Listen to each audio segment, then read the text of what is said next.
TMC सांसद अभिषेक बनर्जी की मुश्किलें बढ़ती नजर आ रही है। एफआईआर के बाद अब केएमसी का नोटिस, बंगाल की राजनीति में बड़ी हलचल। कोलकाता नगर निगम ने अभिषेक बनर्जी से मांगा भवन निर्माण का हिस्सा। क्या नियमों के उल्लंघन में फंस गए टीएमसी के राष्ट्रीय महासचिव?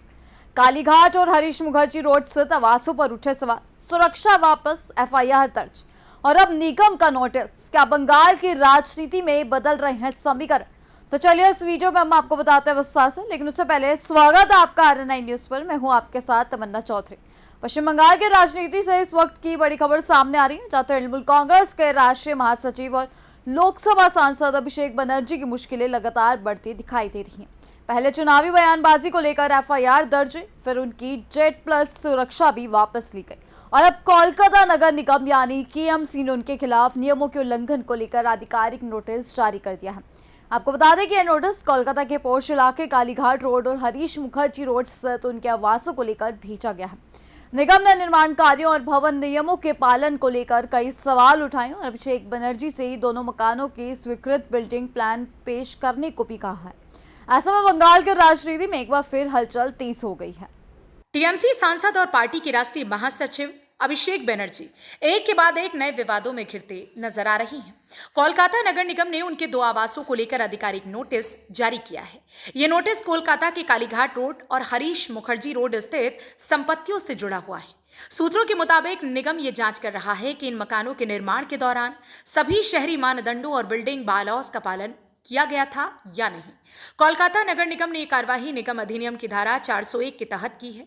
इस धारा के अंतर्गत निगम को यह अधिकार है कि वो किसी भी संदिग्ध या बिना अनुमति वाले निर्माण कार्य को लेकर नोटिस जारी कर सके और संबंधित दस्तावेजों की मांग कर सके।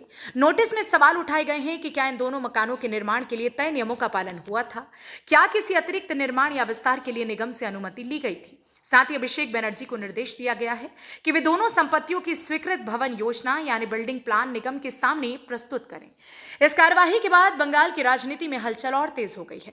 हालांकि अभी तक तृणमूल कांग्रेस या खुद अभिषेक बनर्जी की ओर से इस मामले पर कोई आधिकारिक प्रतिक्रिया सामने नहीं आई है, लेकिन राजनीतिक गलियारों में इस नोटिस को लेकर चर्चाएं तेज हैं।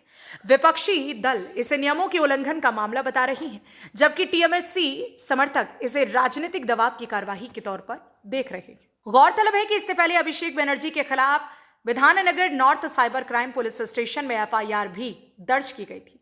उन पर आरोप लगाया गया था कि उन्होंने चुनावों से पहले भड़काऊ बयान दिए और केंद्रीय गृह मंत्री अमित शाह के खिलाफ टिप्पणी की।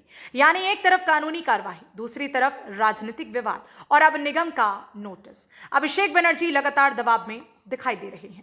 इतना ही नहीं, पश्चिम बंगाल में सत्ता परिवर्तन के बाद उनकी सुरक्षा व्यवस्था में भी बड़ा बदलाव देखने को मिला। करीब 10 वर्षों से ज्यादा समय तक Z+ सुरक्षा पाने वाले अभिषेक बनर्जी की सुरक्षा पहले कम की गई और बाद में पूरी तरह से वापस लेने का फैसला कर लिया गया। राजनीतिक विश्लेषकों का मानना है कि बंगाल की राजनीति में बदलते समीकरणों के बीच ये घटनाक्रम आने वाले समय में और बड़ा राजनीतिक मुद्दा बन सकता है। तो कुल मिलाकर टीएमसी नेता अभिषेक बनर्जी के खिलाफ कार्रवाई का दायरा लगातार बढ़ता दिखाई दे रहा है। एफआईआर, सुरक्षा वापसी और अब कोलकाता नगर निगम का नोटिस, इन घटनाओं ने बंगाल की राजनीति को फिर गरमा दिया। अब सबकी नजर इस बात पर होगी कि अभिषेक बनर्जी और तृणमूल कांग्रेस इस पूरे मामले पर क्या प्रतिक्रिया देती हैं और निगम की जांच आगे किस दिशा में बढ़ती है। फिलहाल इस बड़ी राजनीतिक खबर पर इतना ही। तब तक के लिए जुड़े रहिए हमारे साथ RN9 न्यूज पर।